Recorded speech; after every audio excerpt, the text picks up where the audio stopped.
الحمد للہ وکفا وسلام علی عبادہ الذین اصطفیٰ اشہد ان لا الہ الا اللہ وحدہ لا شریک لہ واشہد ان محمدا عبدہ ورسولہ صلی اللہ علیہ وآلہ وسلم۔ اللہم صلی علی محمد وعلی آل محمد کما صلیت علی ابراہیم وعلی آل ابراہیم انک حمید مجید۔ اللہم بارک علی محمد وعلی آل محمد کما بارکت علی ابراہیم وعلی آل ابراہیم انک حمید مجید۔ اما بعد فاعوذ باللہ السمیع العلیم من الشیطان الرجیم من حمدہ ونفخہ ونفثہ۔ بسم اللہ الرحمن الرحیم۔ وما خلقت الجن والانس الا لیعبدون۔ صدق اللہ العظیم۔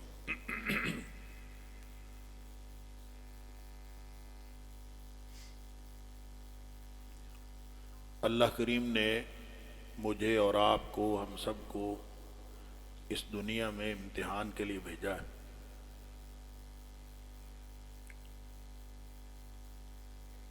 اور امتحان اس بات کا ہے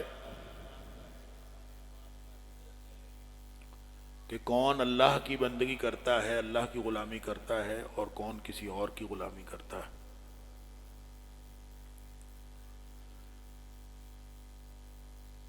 ہم اس آیت کا ترجمہ کرتے وقت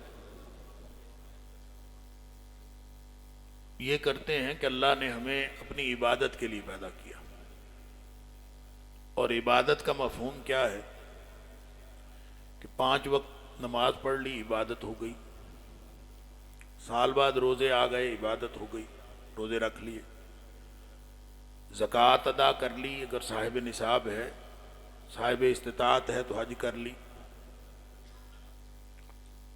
کچھ حقوق العباد کا خیال کر لیا تو عبادت ہو گئی۔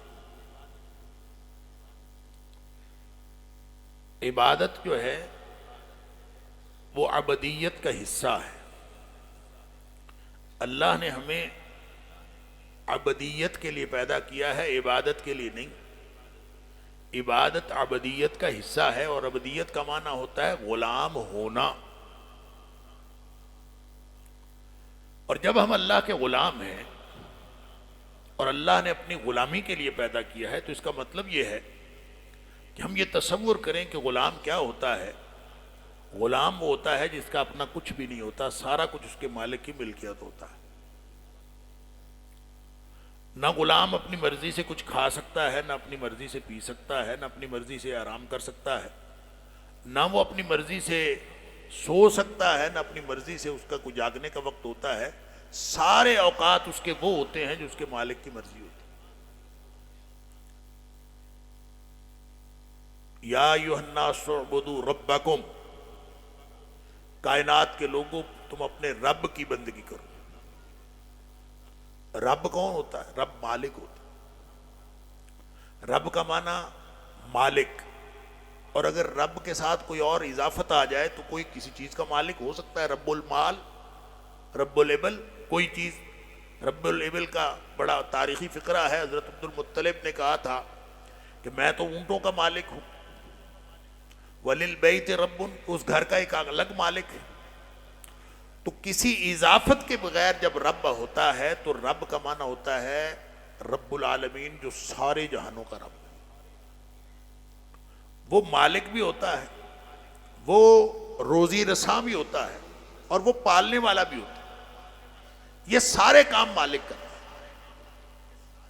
لہذا اس نے جب فرمایا وَمَا خَلَقْتُ الْجِنَّ وَالْإِنسَ إِلَّا لِيَعْبُدُونَ، تو ساتھ ہی یہ فرمایا مَا أُرِيدُ مِنْهُمْ مِنْ رِزْقٍ، میں ان سے رزق نہیں مانگتا۔ وَمَا أُرِيدُ أَن يُطْعِمُونَ، نہ میں یہ چاہتا ہوں کہ وہ کما کے لائیں اور آ کے مجھے کھلائیں۔ میں تو اس سے یہ مطالبہ کیا ہی نہیں، میں نے تو یہ مطالبہ کیا ہے کہ تم بندگی کرو، عبدیت کرو، غلامی کرو۔ اللہ کی اس لیے پیدا کیا ہم نے سمجھا شاید اللہ نے روزی کمانے کے لیے پیدا کیا. ہم ساری زندگی تگ و دو کرتے رہتے ہیں کہ پیٹ کا دوزخ کیسے پالنا ہے. وہ فرماتا ہے ان اللہ هو الرزاق ذو القوۃ المتین، رزق دینے والا اللہ ہے. لہذا جب تم نے غلامی کرنی ہے تو حلال رزق کی کوشش کرو گے تو وہ غلامی کا حصہ ہے. ملنا ہے کہ نہیں ملنا یہ اس کے ہاتھ میں. حلال کوشش کرتے رہو گے یہ درست ہے. ابھی آپ نے مفتی صاحب کی تقریر سنی. حلال کی کوشش کرو گے، ملنا ہے کہ نہیں ملنا یہ اس کو پتا ہے. رزق اس کے ہاتھ میں. اور ان النفس لن تموت حتی تستکمل رزقها، کوئی جان اس وقت تک مر نہیں سکتی جب تک وہ اللہ کا لکھا ہوا رزق اپنا پورا نہ کر لے. تو ملنا تو وہ ہے، حلال سے ملنا ہے یا حرام سے ملنا ہے یہ ہم نے خود طے کرنا. جو کوشش کریں گے وہ ملے گا. وَأَن لَيْسَ لِلْإِنسَانِ إِلَّا مَا سَعَىٰ وَأَنَّ سَعْيَهُ سَوْفَ يُرَىٰ. جس کی انسان کوشش کرے گا وہی اس کو ملنا ہے. منزل مقصود پہ پہنچنا اللہ نے اپنے ہاتھ میں رکھا ہے. کوئی چیز ہونی ہے کہ نہیں ہونی یہ ہمارے ہاتھ میں نہیں ہے. ہمارے ہاتھ میں صرف اور صرف کوشش کرنا. تو کوشش کس کی کرنی ہے؟ اللہ کی بندگی کی اور اللہ کی غلامی کی کوشش کرنی. اللہ، صرف اللہ کو اتنا یقین دلا دیں کہ اللہ میں تیرا ہوں، میں کسی اور کا نہیں. اتنا ہی کافی ہے مغفرت کے لیے. ہم تو لگے ہیں نا پورا رمضان اللہ تعالی ہماری روزے نمازیں قبول فرمائے، ہمارے سجدے قبول فرمائے. ہم تو لگے ہیں محنتیں کرنے. اس نے جو حکم دیا ہے کہ صرف ایک کام کر کہ کسی اور کا نہ بننا، بس تو کسی اور کا نہیں بنے گا تو میں تیری جتنی خطائیں ہیں جتنے گناہ ہیں سارے معاف کر دوں گا، مجھے کوئی پرواہ نہیں. لیکن اتنا تو کر، یہ تو یقین دلا نا کہ تو میرا، تو کسی اور کا نہیں ہے. اس نے جب پیدا کیا ہے تو وہ آپ نے سنا ہوگا سورہ اعراف کے اندر اللہ کریم نے ایک عہد الست لیا تھا، ایک وعدہ لیا تھا عالم ارواح میں. الست بربکم، کیا میں تم سب کا رب نہیں ہوں؟ قالوا بلا، سب نے کہا تھا اللہ تو ہی ہمارا رب. کس کس کو یاد ہے یہ وعدہ؟ یہ وعدہ کیا تھا نا اللہ، اپنا وعدہ یاد کراتا. تم نے وعدہ کیا تھا، اور وعدہ ہوتا ہے باقائمی ہوش و حواس. اس کا مطلب ہے ہم نے باقائمی ہوش و حواس اللہ سے وعدہ کیا تھا. اب وہ جو وعدہ اللہ سے کیا تھا وہ کس کس کو یاد ہے؟ ہماری یادداشت سے محو کر دیا لیکن ہماری فطرت میں رکھ دیا. ہر شخص کی فطرت میں عبدیت رب ہے کہ ہر شخص فطرتاً غلام ہے، وہ کسی نہ کسی کے ماتحت رہتا ہے. فرق اس وقت پڑتا ہے جب انسان دنیا میں اپنا رب بدل لیتا ہے، رب العالمین کو چھوڑ کر مخلوق میں سے چھوٹے چھوٹے رب بنا لیتا. کئی زندہ کئی مردہ رب. کوئی کسی نظریے کا غلام ہے، کوئی کسی شخصیت کا غلام ہے، کوئی پیسے کا غلام ہے، کوئی پیٹ کا غلام ہے، کسی کا کوئی مسئلہ کسی کا کوئی مسئلہ. اور جو کہتا ہے نا بھئی میں تو اپنی مرضی کرتا ہوں، میں تو کسی کا غلام نہیں، ہم تو آزاد ہیں، میں جو چاہوں میں تو وہ کروں، میں تو کسی کی بات مانتا ہی نہیں، میں غلام نہیں ہوں. اللہ تعالیٰ فرماتا ہے اَرَأَيْتَ مَنِ اتَّخَذَ إِلَٰهَهُ هَوَاهُ، یہ اپنی خواہش نفس کا غلام ہے. غلام بچے گا صرف وہ، غلامی سے صرف وہ بچے گا جو اپنے آپ کو رب العالمین کا غلام بنا لے گا. جو رب العالمین کا غلام بنائے گا وہ کائنات کی، وہ مخلوق کی ساری غلامیوں سے نکل آئے گا. وہ اقبال نے کہا تھا وہ ایک سجدہ جسے تو گراں سمجھتا ہے، ہزار سجدے سے دیتا ہے آدمی کو نجات. اگر انسان ایک اللہ کے سامنے جھک جائے تو در در پہ جھکنے سے انسان کو نجات مل جاتی ہے. یہ ہر جگہ پہ جا کے کئی زندہ رب اور کئی مردہ رب میں یہ بار بار مجھے کہنا پڑتا ہے. ہم نے تو اپنے دل کے دماغ کے اندر کئی رب چھپائے ہوئے ہیں، ہم مانتے نہیں ہیں، حالانکہ ہم نے دل کے اندر کئی رب بنائے ہوئے ہیں. حضرت یوسف علیہ السلام نے اپنے جیل کے ساتھیوں سے یہی کہا تھا ارباب متفرقون خیر ام اللہ الواحد القہار.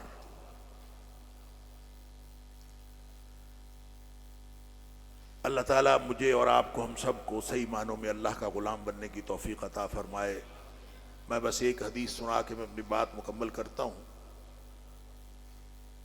یہ جو ماحول ہے آپس میں گفتگوؤں کا، آپس میں گپ شپ کا، یہ تقریر کرنے والا ماحول نہیں ہوتا.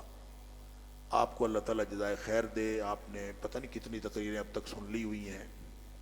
اور میرے والد صاحب فرمایا کرتے تھے کہ پیٹ میں جگہ ہوتی ہے ایک روٹی کھانے کی تو 2 4 8 10 روٹیاں کھانے تو بدہضمی ہونی ہوتی ہے اور کچھ نہیں ہوتا. تو تقریر ایک آدھ بندہ سن کے برداشت کر سکتا ہے، اور تقریر پہ تقریر چڑھی ہوئی ہو تو ماحول ایسا ہی ہو جاتا ہے جیسا آپ لوگوں کا ہو گیا ہے. اس لیے میں آپ کی مزید سمع خراشی نہیں کرنا چاہتا. بس ایک حدیث عرض کر کے میں بات ختم کرتا ہوں. نبی کریم صلی اللہ علیہ وآلہ وسلم نے حضرت معاذ رضی اللہ تعالیٰ سے پوچھا تھا، معاذ تمہیں معلوم ہے کہ اللہ کا حق بندوں پر کیا ہے اور بندوں کا حق اللہ پر کیا ہے؟ اتدری ما حق اللہ علی العباد وما حق العباد علی اللہ. بندوں کا اللہ پر کیا حق ہے اور اللہ کا بندوں پر اور بندوں کا اللہ پر کیا حق ہے؟ حضرت معاذ رضی اللہ تعالیٰ نے عرض کیا، اللہ و رسولہ عالم، مجھے معلوم نہیں ہے، یا اللہ کو معلوم ہے یا اللہ کے رسول صلی اللہ علیہ وسلم کو معلوم. نبی پاک صلی اللہ علیہ وسلم فرمایا، حق العباد علی اللہ، بندوں کا اللہ پر حق ہے. حق اللہ علی العباد، اللہ کا بندوں پر حق، ان یعبدوہ ولا یشرکوا بہ شیئا، کہ خالص اس کی بندگی کریں، اس کے ساتھ کسی کو شریک نہ ٹھہریں. بس اتنا کر لیں کہ اللہ کے ساتھ کسی اور کو نہ پکاریں، نہ کسی کی بات کریں، بس ایک اکیلا اللہ، بس اسی کے ساتھ رہیں، اس کے تو بن جائیں. وحق العباد علی اللہ، اور بندوں کا پھر اللہ پر حق ہو جاتا ہے. اور ظاہر ہے جو ایک کا حق ہوتا ہے دوسرے کا فرض ہوتا ہے. جیسے بندگی اللہ کا حق ہے اور مخلوق کا فرض ہے، تو گویا جو نبی کریم صلی اللہ علیہ وسلم حق العباد علی اللہ بتا رہے ہیں، بندوں کا اللہ پر حق، تو اس کا مطلب ہے اللہ پر فرض ہے کیا؟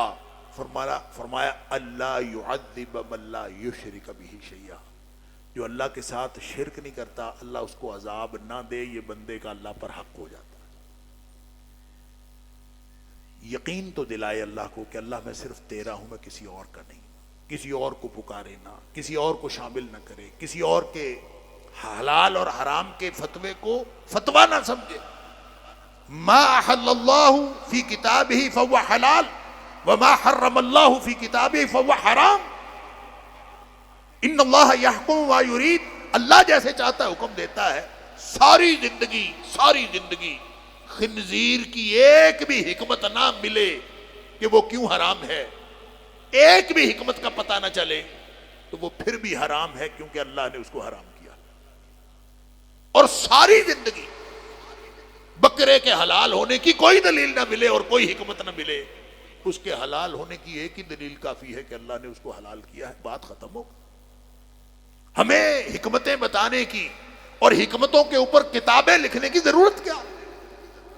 جو چیز اللہ نے حرام کر دی وہ حرام ہے، جو اللہ نے حلال کر دی وہ حلال ہے. اور یہ ڈیوٹی اللہ نے اپنے نبی پاک صلی اللہ علیہ وسلم کو بھی دے دی. سورہ اعراف کی آیت نمبر 157 میں فرمایا وَيُحِلُّ لَهُمُ الطَّيِّبَاتِ وَيُحَرِّمُ عَلَيْهِمُ الْخَبَائِثِ. یہ ڈیوٹی نبی پاک صلی اللہ علیہ وسلم کی ہے کہ وہ پاکیزہ چیزوں کو حلال قرار دیتے ہیں اور ناپاک چیزوں کو حرام قرار دیتے ہیں. گویا جو اللہ نے اپنی کتاب میں حلال حرام کا اصول بتایا، اس میں نبی اکرم صلی اللہ علیہ وآلہ وسلم کو بھی اتنا ہی اختیار مل گیا کہ آپ جس کو حلال کہہ دیں وہ بھی حلال، جس کو آپ حرام کہہ دیں وہ بھی حرام. لہذا وہ جو بڑی معروف مثال ہے کہ نبی کریم صلی اللہ نے قرآن میں فرمایا حرمت علیکم المیتہ والدم، ہر قسم کا خون اور ہر قسم کا مردار حرام. سورہ بقرہ کی آیت نمبر 173 میں بھی فرما دیا، سورہ مائدہ کی نمبر 3 میں بھی فرما دیا، سورہ نحل کی آیت نمبر 115 میں بھی فرما دیا. ہر قسم کا خون، ہر قسم کا مردار حرام. نبی اکرم صلی اللہ علیہ وسلم فرماتے ہیں احلت لکم میتتان و دمان، اللہ نے تمہارے لیے 2 مردار اور 2 خون حلال کیے. اب نبی پاک صلی اللہ علیہ وسلم کا یہ فرمانا، یہ اس حرمت علیکم المیتہ المردار کی تشریح ہے جو نبی پاک صلی اللہ علیہ وسلم نے فرمائی، اور اس کی حجیت بھی وہی ہے جو اللہ نے قرآن میں فرمایا. لہذا وہ فرمایا جو 2 مردار حلال ہے، ایک مچھلی حلال ہے، ایک الحوت والجراد، ایک مچھلی اور ایک پتے کھانے والی مکڑی، ٹڈی جس کو کہتے ہیں، وہ جو ہزاروں کی تعداد میں آتی ہے، اس کو بھی پکڑ کے آپ رکھ دیں، وہ پھڑک پھڑک کے مر جائے، کچنار کی طرح پکا لیں، وہ بھی حلال. اور مچھلی کو پانی سے نکال لیں، پھڑک پھڑک کے مر جائے آپ، یہ بھی مردار حلال. اب کوئی شخص اگر سمجھے کہ صرف اللہ کا کہا ہوا حلال ہوتا ہے اور اللہ کا کیا ہوا حرام ہوتا ہے، تو اللہ نے ہی اتھارٹی دی ہے نبی اکرم صلی اللہ علیہ وسلم کو. اب جو نبی پاک صلی اللہ علیہ وسلم کسی کو حلال کہہ دیں اور کسی کو حرام کہہ دیں تو وہ بھی حلال اور حرام اسی طرح ہوتا ہے. لہذا ہم پابند ہیں اللہ کی بندگی کے اور اللہ کی غلامی کے. اگر ہم اللہ کو یہ یقین دلا لیں کہ اللہ میں تیرا ہوں، اتنا کافی ہے. پوری زندگی زیادہ محنتیں نہ بھی کریں. مصیبت تو یہ پھنس گئے ہیں ہم، میں بھی، آپ بھی، ہم سارے. تقریریں ہماری کیمروں کے سامنے، نمازیں ہماری کیمروں کے سامنے، دعائیں ہماری کیمروں کے سامنے. کوئی اللہ کے لیے بھی کچھ ہے؟ رو رو کے کھپ جاتے ہیں سارا رمضان، لیکن کیمروں کے سامنے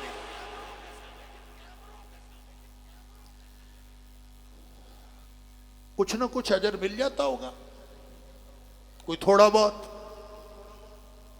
نبی پاک صلی اللہ علیہ وسلم نے فرمایا، ایک شخص آیا، حضرت ابو ہریرہ رضی اللہ تعالیٰ فرماتے ہیں، آ کے اس نے سوال پوچھا، اللہ کے رسول صلی اللہ علیہ وسلم، ایک آدمی نے جہاد کیا ہے، ارأیت رجلا غزا، اس نے جہاد کیا ہے لیکن اس کا دل یہ ہے اصل میں اللہ سے اجر چاہتا ہے، خالص اللہ کے لیے کیا، لیکن تھوڑا سا اس کا خیال یہ ہے، یلتمس فیہ الاجر والذکر، اصل میں تو وہ اجر ہی چاہتا ہے، اس کا دل کرتا ہے کہ تھوڑی سی یار شہرت بھی ہو جائے. یلتمس فیہ الاجر والذکر، چاہتا تو وہ اجر ہی ہے، تھوڑا سا اس کا ساتھ خیال یہ بھی ہے کہ تھوڑا سا لوگوں میں بات بھی آ جائے گی، ذرا مطلب جہاد کیا ہے آخر لوگوں کو پتہ بھی چل جائے، تھوڑا سا اشتہار بازی ہو جائے تو کیا حرج ہے، تھوڑا سا پتہ چل جانا چاہیے. مالہ، پوچھنے والے نے نبی اکرم صلی اللہ علیہ وسلم سے پوچھا کہ کیا جہاد ہے، چاہتا اجر ہے، تھوڑا سا مشہوری کا بھی اس کو مسئلہ ہے کہ مشہوری بھی ہو جائے، مالہ اس کے لیے ہے کیا؟ گویا پوچھنے والے کا مقصد یہ ہوگا کہ شاید نبی پاک صلی اللہ علیہ وسلم کچھ پرسنٹیج طے کر دیں گے کہ چونکہ وہ اجر بھی چاہتا ہے، چونکہ وہ شہرت بھی چاہتا ہے، تو اتنا اجر پورا نہیں ملے گا، کوئی 50% مل جائے گا، کوئی 75%، شاید اس کا خیال یہ ہوگا.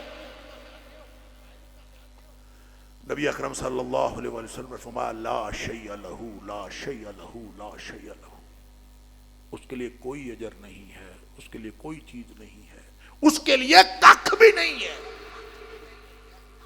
پھر آپ نے فرمایا اللہ تعالیٰ صرف وہ عمل قبول کرتا ہے، ان اللہ تعالیٰ لا یقبل، اللہ قبول نہیں کرتا الا سوائے اس عمل کے ما کان لہ خالصا، جو خالص اللہ کے لیے، وابتغی بہ وجہہ، جس کے ذریعے صرف اللہ کی رضا چاہی جائے. باقی ساری باتیں اگر درمیان میں رلا ہو گیا، ملاوٹ ہو گئی، تو پھر اپنا اپنا حساب ہم خود کر لیں، میرے سمیت ہم سارے اس مسئلے میں پھنسے ہوئے.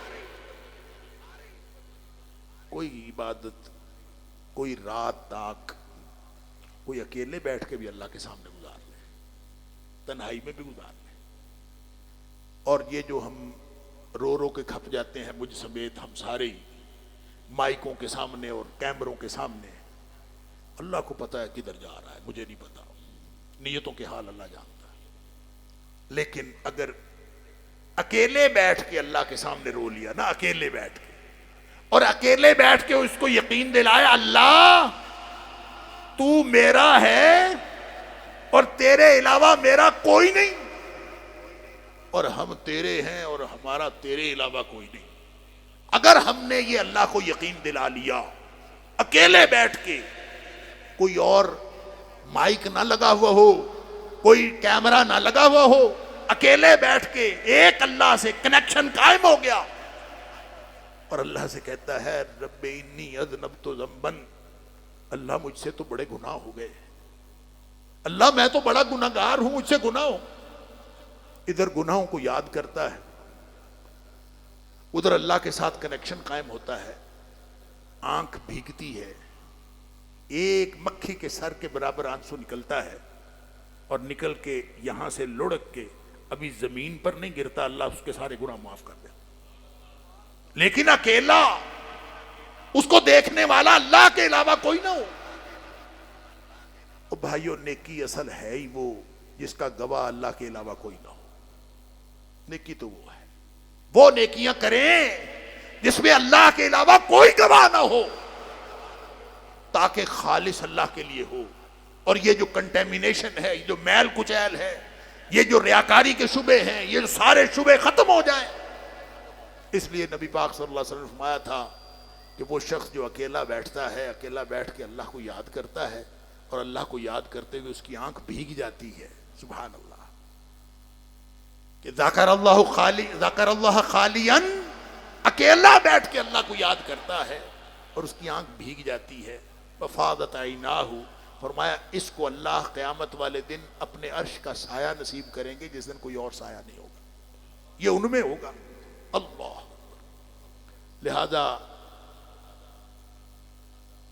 کسی نے 600 تراویحیں پڑھی ہیں، اللہ، کسی نے کتنی پڑھی ہیں، کسی نے کتنا قیام کیا ہے. اتنا کرنا سنت ہے، اتنا کرنا سنت ہے. میں کہتا ہوں جتنا بھی کیا ہے صرف اللہ کو یہ یقین دلا دیں کہ اللہ میں تیرا ہوں.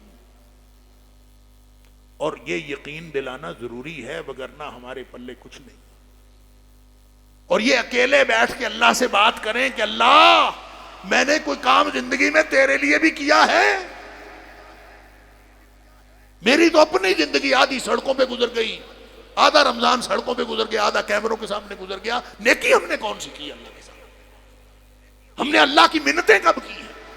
بڑی خوشی ہے رمضان آیا تھا، بڑی خوشی ہے رمضان میں ہم نے بہت کچھ کیا. کیا کیا ہے؟ کیمروں کے سامنے نیکیاں کی ہیں، مائکوں کے سامنے کی ہیں، سارا کچھ یہی ہوا ہے.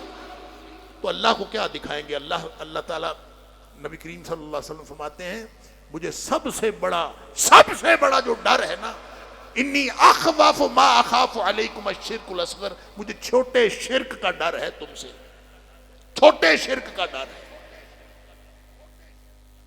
اللہ کے رسول صلی اللہ علیہ وسلم، چھوٹا شرک کیا ہوتا ہے؟ فرمایا الریا، دکھلاوا لوگوں کے سامنے.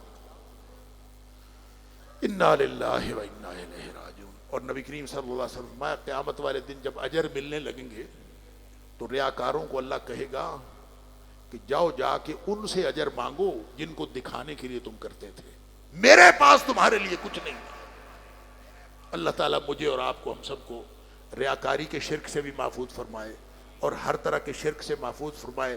نبی کریم صلی اللہ علیہ وسلم نے دعا سکھائی، اللہم انی اعوذ بک من ان اشرک بک شیئا اعلمہ واستغفرک لما لا اعلمہ. اللہ میں اس شرک سے بھی تیری پناہ میں آتا ہوں جس کا مجھے پتا ہو، اور میں اس شرک سے بھی معافی مانگتا ہوں جس کا مجھے پتہ ہی نہ چلے. اللہ اکبر. اس لیے صرف اللہ کو یہ یقین دلانے، چند لمحے باقی ہیں، پتہ نہیں 29 کا ہوگا کہ 30 کا ہوگا رمضان، ایک دن ہے کہ 2 دن ہے، اس کی تو پھر گنتی ہے. زندگی کا نہیں پتا، ہو سکتا ہے اگلی سانس ہی موت والی ہو، اگلا لمحہ موت کا ہو سکتا ہے. دن تو بڑے ہیں، دن تو کافی لمبا ہوتا ہے، اور 2 دن تو بہت زیادہ ہوتے ہیں. اگلے لمحے کا نہیں پتا کہ ہماری زندگی ہے کہ نہیں. لہذا فوراً ہر گناہ سے توبہ کر کے ایک اللہ کے سامنے جھک جائیں. اللہ میں تیرا ہوں، میں کسی اور کا نہیں ہوں. اس نے فرمایا قل یا عبادی الذین اسرفوا علی انفسہم، اے میرے بندو، اے حبیب صلی اللہ علیہ وسلم میرے بندوں سے کہہ دیجئے کہ جس نے بھی اپنی جانوں پر ظلم کیا ہے، لا تقنطوا من رحمت اللہ، میری رحمت سے مایوس نہ ہونا. اس لیے مایوس نہ ہونا کہ ان اللہ یغفر الذنوب جميعا، اللہ سارے کے سارے گناہ معاف کر. کیوں معاف کر دے گا؟ انہ هو الغفور الرحیم، وہ ہے ہی بڑا بخشنے والا اور رحم کرنے والا. تو بخشے گا کس کے؟ فرمایا اس کے لیے ایک کام کرنا پڑے گا، وَأَنِيبُوا إِلَىٰ رَبِّكُمْ وَأَسْلِمُوا لَهُ، ہر طرف سے منہ موڑو اور اپنے آپ کو اپنے اللہ کے سپرد کر دو۔ سیاںا بننے کی کیا ضرورت ہے؟ اپنے آپ کو سیاںا سمجھ کے زندگی کی پلاننگ، میں یوں کر لوں گا، میں ایسا ہوں، میں کیریئر کاؤنسلنگ، کیا؟ اللہ نے پیدا کیا، اپنے آپ کو اس کے سپرد کر دو، وہ جانے اس کی پلاننگ جانے۔ حضرت علی رضی اللہ تعالیٰ نے فرمایا تھا، عرفت ربی بفسخ العزائم، میں نے اپنے ارادوں کے ٹوٹنے سے اپنے اللہ کو پہچانا، ہوتا سب کے ساتھ یہی ہے، پہچانتا کوئی کوئی ہے، ہوتا سب کے ساتھ یہی ہے، وہ نہیں ہوتا جو ہمارے ارادے ہوتے ہیں، وہ ہوتا ہے جو اللہ چاہتا ہے، ہوتا سب کے ساتھ یہی۔ لہذا وہ لمبی حدیث کا آخری حصہ سن لیجئے، میں اپنی بات ختم کر رہا ہوں کہ نبی کریم صلی اللہ علیہ وسلم نے فرمایا، اللہ فرماتا ہے، ترمذی شریف کے اندر حدیث آتی ہے، اس کا آخری حصہ یہ ہے کہ اللہ فرماتا ہے کہ اے میرے بندے، تو اگر اس حال میں میرے پاس آئے، لو اتیتنی بقراب الارض خطایا، تو اگر زمین بھری ہوئی ہو تیری خطاؤں، تیرے گناہوں کی، کتنے کا گناہ کر لے گا؟ زمین تیرے گناہوں سے بھری ہوئی ہو، لیکن میرے پاس آئے اس حال میں کہ تو کسی اور کا نہیں تھا، وَأَتَيْتَنِي لَا تُشْرِكُ بِي شَيْئًا، اس حال میں یہ یقین دلا لے کہ تو بس اللہ کا تھا، تو کسی اور کا نہیں تھا، اگر تو نے یہ یقین دلا لیا، فرمایا، اللہ فرماتا ہے کہ میں سارے گناہ معاف کر دوں گا، مجھے کوئی پرواہ نہیں ہے۔ اللہ تعالیٰ مجھے اور آپ کو، ہم سب کو سچا غلام بننے کی توفیق عطا فرمائے۔ وآخر دعوانا الحمدللہ۔